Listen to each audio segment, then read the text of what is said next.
A partir dessa aula, vamos iniciar um novo módulo aqui no curso Tudo sobre Química Inorgânica, o 13º módulo, dedicado à química dos compostos organometálicos. Geralmente, quando nós falamos de compostos organometálicos, também estamos falando de complexos de metais de transição. Então é como se esse módulo fosse uma espécie de um submódulo, um subtema do que nós já estamos abordando, pelo menos nos módulos anteriores, que é a química dos compostos de coordenação. Porém, quando nós falamos dos compostos organometálicos, precisamos nos atentar a um detalhe muito importante. O que é um composto organometálico? Do ponto de vista estrito, um composto organometálico é aquele que apresenta uma ligação direta metal-carbono.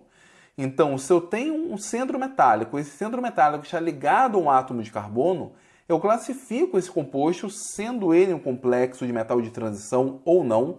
O metal não precisa ser um metal de transição, pode ser, por exemplo, um metal do bloco S ou um metal do bloco P.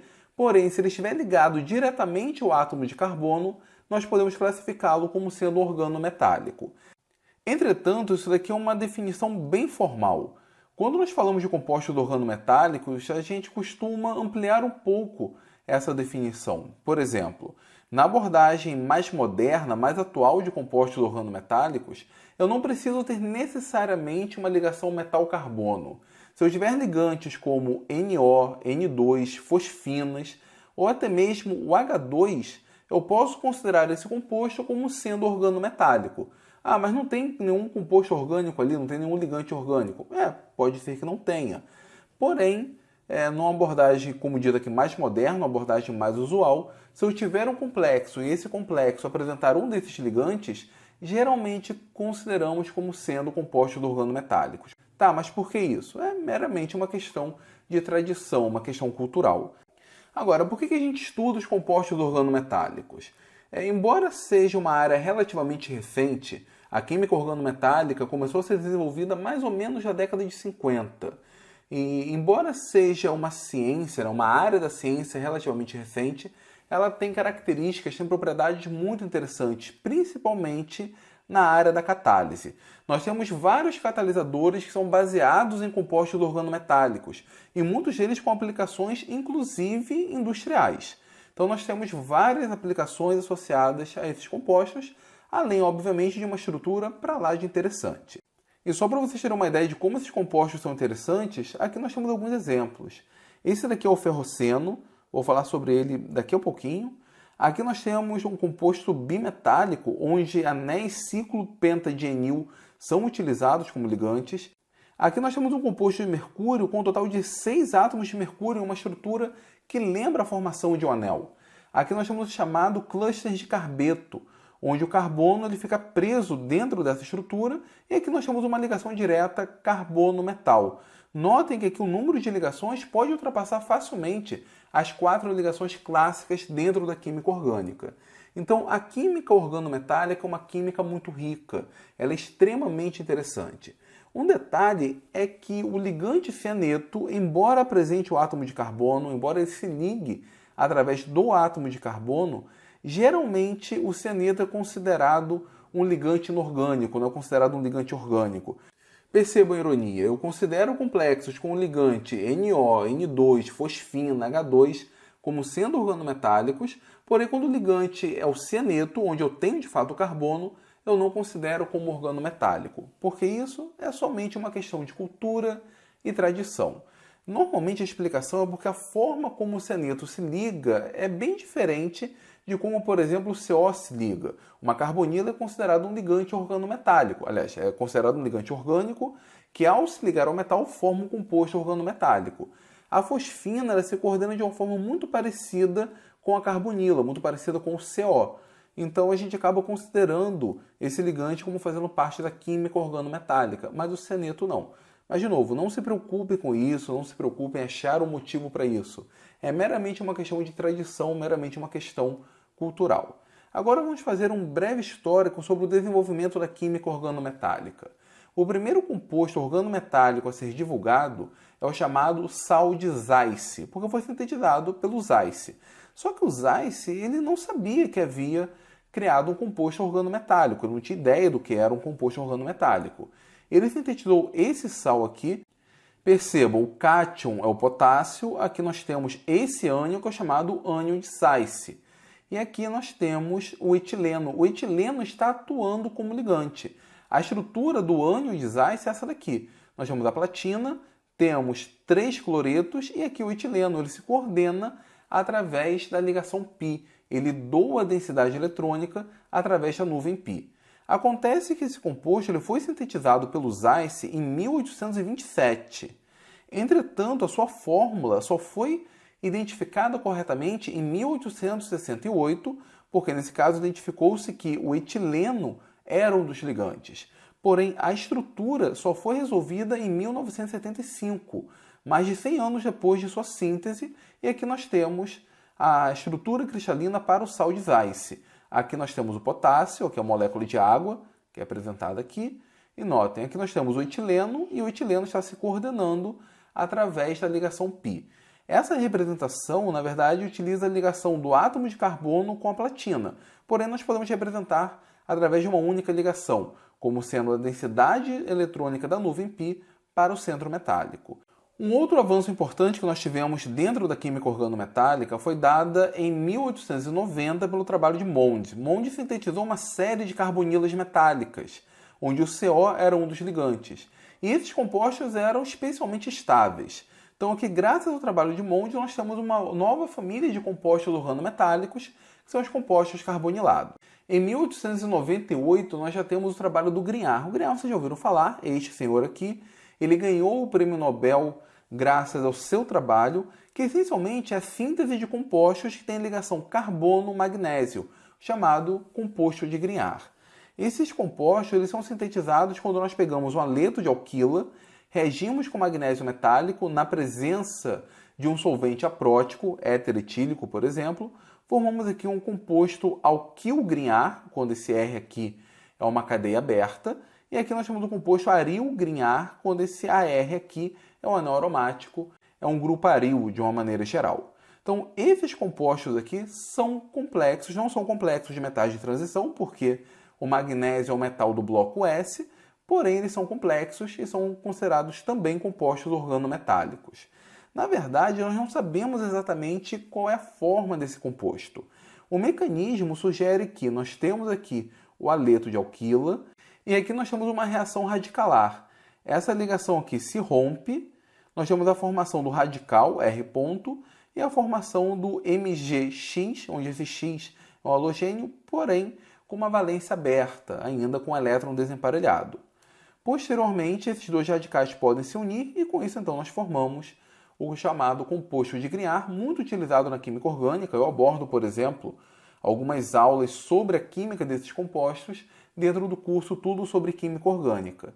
E a principal característica desse composto é que esse grupo alquila, aqui, esse grupo R, ele apresenta considerável densidade eletrônica negativa. Então nós temos aqui um composto que reage quase como um carbânion. Porém, embora seja muito utilizado na química orgânica, nós não sabemos exatamente como que é a forma do composto de Grignard.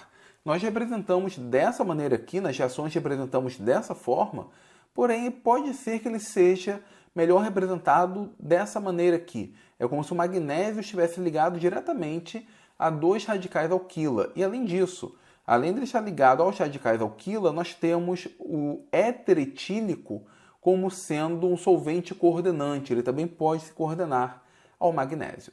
Seja como for, nós não sabemos exatamente como que é a forma estrutural do composto de Grignard. Porém, nós sabemos que ele sim é um composto organometálico com uma grande aplicabilidade dentro da química orgânica. Mais uma série de compostos muito importantes foram sintetizados na década de 50, e aqui nós temos o grande marco da química organometálica como ciência. Foi a partir da produção do ferroceno. Na verdade, o Keely e o Paulson, eles queriam sintetizar um outro composto. Então eles pegaram o ciclo C5H5MgBr, na presença de FsL3, eles acabaram sintetizando o ferroceno a partir dessa síntese, mas eles não queriam sintetizar o ferroceno. Eles queriam sintetizar esse composto aqui. Eles queriam utilizar o reagente de Grignard para unir dois anéis de 5 membros. Entretanto, eles acabaram sintetizando esse composto, que é o ferroceno. O ferroceno ele tem muita aplicabilidade dentro da química inorgânica, dentro da química organometálica, ou nos símbolos da química organometálica. Aqui nós temos um composto sanduíche. Temos 2 anéis ciclopentadienil, são anéis aniônicos, que estão se coordenando com o átomo central de ferro. Essa forma aqui do ferroceno apresenta a simetria D5D. Porém, nós temos outras simetrias para o ferroceno e, na prática, o composto que nós chamamos de ferroceno pode mudar de fase dependendo da temperatura. Então, dependendo da temperatura, o ferroceno pode ter simetria D5H ou pode ter simetria D5, onde os anéis não estão nem completamente estrelados, nem completamente eclipsados. Seja como for, essas espécies aqui nós chamamos de ferroceno, são compostos sanduíche. E nós não temos apenas o ferroceno, nós temos a família dos chamados metalocenos, onde esses anéis podem ter 5 membros, 6 membros. Ao invés do ferro, nós podemos ter o irídio, podemos ter cobalto, enfim, podemos ter uma série de metais. E só para vocês terem uma ideia da importância que foi a síntese desse composto, ela foi divulgada simplesmente na Nature, mostrando a importância desse composto para a ciência. O título do artigo foi um novo tipo de composto organoferro, que nós chamamos hoje de ferroceno. Porém, o composto organometálico mais antigo conhecido, não conhecido pela sua estrutura, mas conhecido pelo uso, é chamada vitamina B12. A vitamina B12 é um composto organometálico. Aqui nós temos um átomo de cobalto ligado a esses átomos de nitrogênio e um anel que lembra muito o anel porfirínico, só que não é o anel porfirínico porque aqui temos um átomo de carbono a menos. E percebam, o cobalto ele está ligado diretamente a um átomo de carbono, o que faz com que essa estrutura aqui seja uma estrutura organometálica. Então, mesmo não sabendo que a vitamina B12 era um composto organometálico, nós já fazíamos uso da vitamina B12, afinal, é uma molécula essencial para a vida. Bom, pessoal, essencialmente era isso que eu queria falar para vocês nessa aula, fazer uma espécie de histórico da química organometálica. Mas, antes de finalizar a aula, eu queria falar 2 coisas. A primeira é a bibliografia utilizada. Eu vou utilizar para preparar esse módulo o Shiraiver e Atkins, nessa versão aqui, a 4ª edição, que é a que eu tenho. E por que eu vou utilizar o Shiraiver e Atkins? Porque eu acho que a divisão dele é bem adequada. Ele divide esse assunto primeiro em ligação química, ligação organometálica, depois ele passa para a descrição dos ligantes, como se fosse uma química descritiva mesmo, dos principais ligantes na química organometálica. Depois ele passa para os compostos organometálicos e, por fim, ele aborda as reações envolvendo os compostos organometálicos. Então, essencialmente, o capítulo dele de organometálicos é dividido em 4 partes. E eu acho essa divisão bem didática, vai ser a divisão que eu vou abordar com vocês nesse módulo. E que fique bem claro, eu não vou esgotar o assunto de organometálicos nesse módulo. Na verdade, na graduação existem cursos de química organometálica. Normalmente eles são estudados no curso de química inorgânica de uma forma bem superficial, mas para se saber mais sobre os compostos organometálicos, existem cursos próprios, existem cursos de pós-graduação falando sobre a química organometálica. Então o que eu vou abordar aqui com vocês é o que normalmente é abordado em um curso de graduação em Química na área de Química Inorgânica, nas disciplinas de Química Inorgânica, e não em uma disciplina específica de compostos organometálicos. E só para vocês terem uma ideia de quão rica é a química organometálica, e esse, portanto, é o segundo aviso, a segunda coisa que eu queria falar com vocês, existe, por exemplo, uma revista científica dedicada exclusivamente aos compostos organometálicos. Deixa eu mostrar aqui para vocês. Então, pessoal, notem, a ACS tem uma revista própria de organometálicos, a Organometallics. Então, não tem como a gente abordar nesse curso online tudo sobre os compostos organometálicos, porque a cada semana nós temos novos compostos organometálicos produzidos, novos compostos cujas características foram descobertas, as propriedades foram descobertas e foram publicados nessa revista e em inúmeras outras revistas.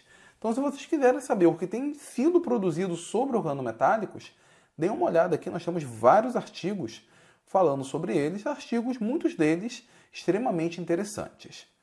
Bom, pessoal, então era isso que eu queria falar com vocês nessa aula, foi apenas uma visão geral, mas na próxima aula vamos começar a falar principalmente sobre a ligação química nos compostos organometálicos.